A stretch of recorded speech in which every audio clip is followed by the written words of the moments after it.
Kesatuan rakyat, kesatuan jiwa, kerajaan perpaduan. Teruskan bersama di dalam channel ini untuk perkembangan-perkembangan isu semasa, isu politik, dan isu-isu hangat di Malaysia pada hari ini.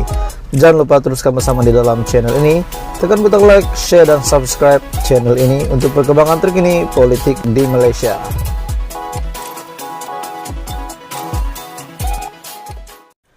Hai semua, salam sejahtera Malaysia. Selamat datang ke channel Fels Lifestyle. Terima kasih sudah menyokong channel ini. Hari ini saya ingin sampaikan satu berita yang sudah pasti hangat daripada seorang pemimpin yang telah lompat parti, dan pada akhirnya hari ini beliau berada di dalam parti yang lain, dan dilihat beliau seperti seorang yang kesengsaraan, di dalam kesengsaraan. Dan adakah selepas beliau tidak menerima peruntukan sebagai ahli parlimen akan tinggalkan parti tersebut? Oke, sebelum saya teruskan, saya mengucapkan ribuan terima kasih kepada kamu semua yang sentiasa menyokong saya. Jangan lupa tekan butang like, share video ini kepada seluruh Malaysia, dan jangan lupa tekan butang subscribe. Oke, baik tuan-tuan dan puan semua, akhirnya Syahidan Kasim telah membuat satu kenyataan bahwa ada beberapa perkara yang beliau rasa tidak adil daripada pimpinan Datuk Seri Anwar Ibrahim, Perdana Menteri Malaysia ke-10. Syahidan mendakwa ahli Parlimen Perikatan Nasional tidak dapat peruntukan. Ahli Parlimen Arau, Datuk Seri Syahidan Kasim, mendakwa keputusan Kerajaan Perpaduan yang dipimpin Datuk Seri Anwar Ibrahim untuk tidak memberikan peruntukan kepada ahli Parlimen Pembangkang sebagai tidak adil.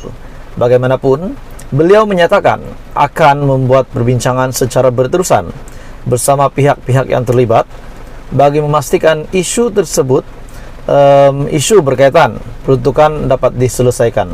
Sebelum kita meneruskan, adakah Syahidan Kasim tiba-tiba akan membuat U-turn daripada Perikatan Nasional selepas beliau telah tidak mendapat peruntukan, ataupun selepas beberapa ahli parlimen PN tidak dapat peruntukan daripada Kerajaan Perpaduan pimpinan Datuk Seri Anwar Ibrahim? Adakah Syahidan Kasim menyesal kerana telah melompat parti dan tidak kekal bersama BN? Pada akhirnya beliau telah tinggalkan BN kerana tidak dicalonkan, dan akhirnya bertanding di parlimen yang sama di bawah bendera Perikatan Nasional. Di parlimen kita memang lain, walaupun nama Kerajaan Perpaduan, tetapi kami ahli parlimen daripada Perikatan Nasional tidak dapat peruntukan, manakala ahli parlimen daripada Pakatan Harapan dapat peruntukan. Itu sudah sesuatu, bak kata Allahyarham P. Ramlee, ini tidak adil. Walau bagaimanapun kita akan bincang perkara ini berterusan dan dapat memanfaatkan semua pihak, kata Syahidan. Syahidan juga berkata demikian pada sidang media selepas pelancaran pertubuhan Perpaduan Ummah di Pusat Khidmat Parlimen Arau, Kubang Gajah. Pada awal Disember lalu, Ketua Penerangan PAS, Khairil Nizam Khairuddin, menyatakan bahawa kerjasama baik antara kerajaan dan pembangkang boleh dilaksanakan sekiranya Perdana Menteri Datuk Seri Anwar Ibrahim dapat mengutamakan pemberian peruntukan ahli parlimen dengan sama rata. Ahli parlimen Jerantut itu menerusi satu kenyataan di Facebook berkata, berkenaan merupakan antara janji yang termaktub dalam manifesto Pakatan Harapan yang kini menerajui Kerajaan Persekutuan. Jadi setelah ahli parlimen Perikatan Nasional tidak mendapat peruntukan, adakah mereka akan meninggalkan Perikatan Nasional dan mencari sesuatu ataupun meninggalkan PN supaya mereka tidak lagi terperangkap di situ, sebab mereka tidak dapat peruntukan di dalam parlimen? Terutamanya Syahidan Kasim yang mungkin menyesal ataupun bagaimana? Tuan-tuan dan puan semua, apa komen Anda? Adakah ini menunjukkan kekalahan yang nyata untuk Muhyiddin Yassin setelah kerajaan pimpinan Datuk Seri Anwar Ibrahim telah bertindak sedemikian tidak memberikan peruntukan kepada ahli parlimen Perikatan Nasional? Adakah mereka akan lompat parti atau bagaimana? Jadi tuan-tuan dan puan semua, dipersilakan komen. Sekiranya Anda setuju dengan kenyataan hari ini, Anda boleh komen di bawah setuju. Sekiranya tidak, tiada masalah juga. Teruskan bersama di dalam channel ini untuk isu yang lebih hangat. Teka-teki bekas menteri dan bekas Perdana Menteri yang dikatakan Anwar, yang dinyatakan oleh Perdana Menteri bahwa mereka telah memunggah uang kerajaan berbilion. Ini bukan jumlah yang sedikit.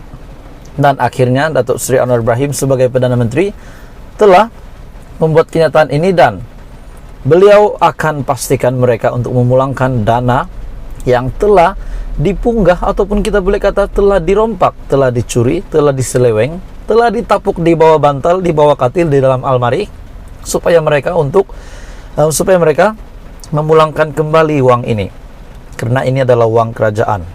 Oke, baik tuan-tuan dan bapak semua, sebelum saya meneruskan isu hangat hari ini, saya mengucapkan ribuan terima kasih kepada Anda semua yang sentiasa menyokong channel ini.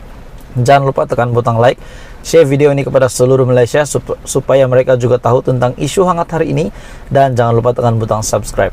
Oke, baik tuan-tuan dan bapak semua, daripada Syabuddin hari ini.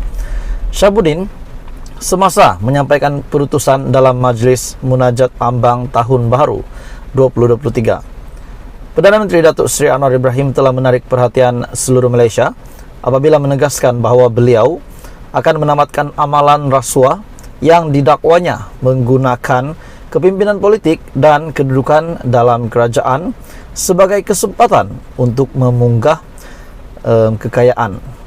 Jadi kita dapat melihat bahawa pimpinan Datuk Seri Anwar Ibrahim adalah seorang mempunyai kepimpinan yang sangat tegas menolak amalan rasuah.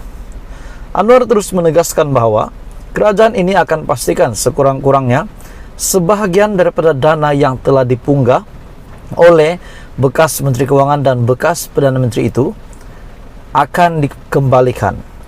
Walaupun Datuk Seri Anwar Ibrahim tidak menyatakan pentadbiran bila, pentadbiran mana, dan siapa pribadi ini, bekas Menteri dan bekas Perdana Menteri, dan kita tidak tahu sama ada bekas Menteri ini seorang individu dan bekas Perdana Menteri seorang lagi individu ataupun sama.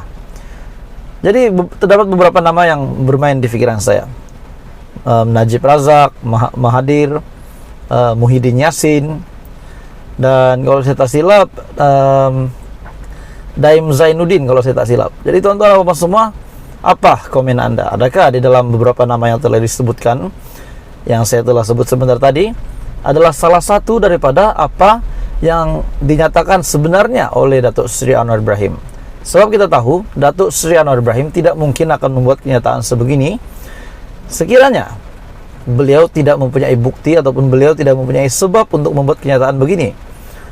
Dan ini satu kenyataan yang sudah pasti perlu diketahui 3 juta rakyat Malaysia, yang perlu diketahui oleh seluruh Malaysia berkenaan dengan uang berbilion yang telah dipunggah oleh pentadbiran yang lama. Dan ini saya rasa sangat tidak adil kepada rakyat Malaysia. Dan akhirnya Datuk Seri Anwar Ibrahim yang baru beberapa tempo menjadi Perdana Menteri, baru bulan ketiga, baru masuk bulan ketiga menjadi Perdana Menteri, telah membuat kenyataan begini, dan ini pasti disukai seluruh Malaysia. Disebabkan beliau ingin hak kerajaan, hak rakyat dikembalikan. Kerana uang itu bukan duit mereka, tetapi mereka telah memunggah, mengambil, merompak, mencuri dana berbilion itu. Apa yang menarik tentang kenyataan ini ialah walaupun Datuk Seri Anwar Ibrahim tidak menyentuh secara direct ataupun secara langsung pentadbiran ataupun nama individu yang dimaksudkan Perdana Menteri, namun beliau telah menyebut pihak itu sebagai pernah menjadi Perdana Menteri dan pernah menjadi Menteri Kewangan. Apa komen Anda tuan-tuan dan bapak semua? Adakah benar senarai yang saya ada sebut sebentar tadi? Salah satu mereka ataupun salah dua ataupun kesemuanya ataupun siapa? Kalau Anda mempunyai komen, siapa sebenarnya bekas Menteri dan bekas Perdana Menteri yang terlibat pemunggahan uang berbilion daripada dana kerajaan ini? Coba komen di bawah. Jadi isu ini pasti mengejutkan kepimpinan seluruh Malaysia. Tidak kiralah pembangkang kerajaan dan bekas menteri, bahkan bekas Perdana Menteri yang terdahulu. Muhyiddin Yassin pasti terkejut, Mahathir Mohamad dan semualah. Jadi apa komen Anda? Teruskan bersama di dalam channel ini untuk perkembangan politik seterusnya.